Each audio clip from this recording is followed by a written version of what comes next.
Germany में Hitler ने अपने खिलाफ उठने वाली हर आवाज को खत्म करने के लिए गेस्टापो नाम की एक सीक्रेट पुलिस फोर्स बनाई थी। 26 अप्रैल 1933 को अपने वजूद में आने वाली यह खुफिया पुलिस नॉर्मल पुलिस की तरह सिर्फ लॉ एंड ऑर्डर मेंटेन करने का काम नहीं करती थी। यह गुंडे, बदमाश, चोर या कातिलों को पकड़ने का काम नहीं करती थी। यह खुफिया पुलिस थी, देश की हिफाजत करती थी। यह हिटलर की आइडियोलॉजी की हिफाजत करती थी। यह हिटलर के खिलाफ आवाज बुलंद करने वाले लोग, जिन्हें गद्दार और देशद्रोही कहा जाता था, उनको ढूंढती थी और फिर उन्हें बेरहमी से खत्म कर देती थी। इसी गेस्टापो सीक्रेट पुलिस का भूत भटकते भटकते शायद भारत में दाखिल हो गया है। हिटलर के बेहद करीब वफादार साथी जनरल हरमन गोरिंग ने गेस्टापो की कमान संभाली हुई थी।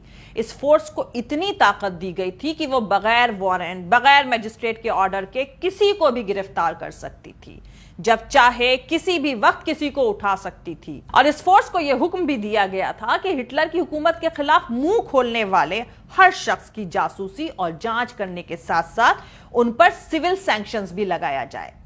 इस फोर्स के हाथों गिरफ्तार होने पर कोई भी इसके खिलाफ किसी अदालत में अपील नहीं कर सकता था। गेस्टापो ने हजारों की तादाद में लेफ्टिस्ट, इंटेलेक्चुअल्स, ट्रेड यूनियनवादी, पादरी और यहूदियों को गिरफ्तार करके गायब कर दिया और हजारों को आइसोलेशन में डाल दिया। इस पुलिस या आतंक के माहौल में जर्मनी के लोगों ने सत्ता से सवाल पूछना ही बंद कर दिया था। उनके चारों तरफ उस दौरान में जो कुछ भी लीगल, अनकॉन्स्टिट्यूशनल घट रहा था, उस तरफ से उन्होंने अपनी आंखें बंद कर ली थी। गेस्टापो का इतना खौफ था कि जर्मनी की आवाम ने हिटलर के खिलाफ बोलने, सुनने और देखने की ताकत खो दी थी। इस पुलिस ने यहूदियों को चुन चुन कर मारा और हिटलर के सियासी ओपोनेंट को बिना बात के सीधे गोली मारती थी। तो चलिए अब जर्मनी से भारत की तरफ लौटते हैं और ढूंढते हैं हिटलर की पुलिस गेस्टापो के भूत को, जो भारत में दाखिल हो चुका है।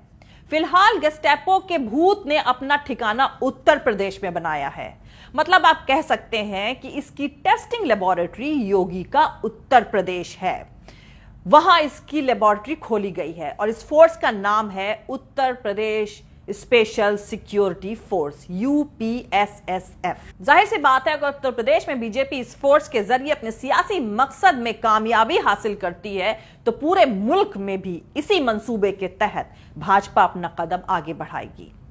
फिलहाल उत्तर प्रदेश में मुसलमानों, दलितों के साथ साथ ब्राह्मणों को भी ठोकने का खतरनाक खेल चल रहा है। और जब योगी जी का ड्रीम प्रोजेक्ट यूपीएसएसएफ अपने वजूद में आएगी, तो बिना सवाल जवाब किए, बिना वारंट के किसी को भी उठाएगी और योगी जी की ठोकने वाली पॉलिसी अपनाते हुए जुल्म और सितम की खौफनाक कहानी की शुरुआत होगी। योगी आदित्यनाथ सरकार ने Uttar Pradesh special security force act 2020 को लागू कर दिया है।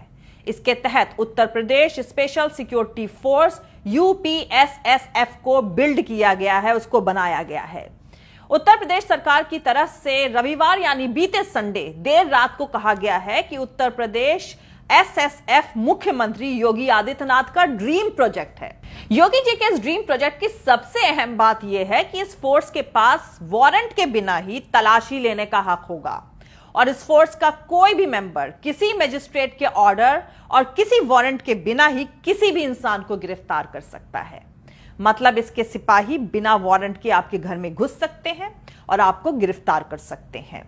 और दूसरा, उनके इस एक्शन पर अदालत बिना सरकार की मंजूरी के रोक भी नहीं लगा सकती।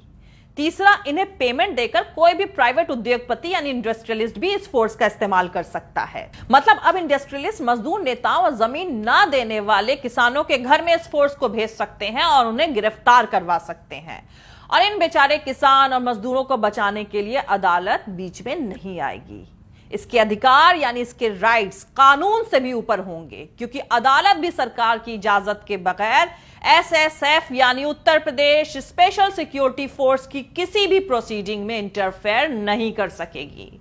जरा सोचिए, अब आपको उत्तर प्रदेश में स्पेशल सिक्योरिटी फोर्स के लोग किसी वारंट के बिना, किसी रिकॉर्ड के बगैर अरेस्ट करेंगे, तो उनको आपको रिहा करने की जरूरत भी नहीं पड़ेगी, क्योंकि वो तो साफ साफ कहा जा सकता है ना कि भैया हमने तो गिरफ्तार ही नहीं किया।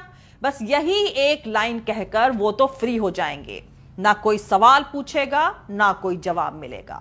भागते रहिए, इधर से उधर खटखटाते रहिए दरवाजे, कुछ नहीं होगा, क्योंकि इंसान को किडनैप करने की प्लानिंग लगभग तैयार हो चुकी है। आपके तमाम कोशिशों के बाद सिर्फ इतना होगा कि लोकल थाने में गुमशुदगी की रिपोर्ट दर्ज कर ली जाएगी।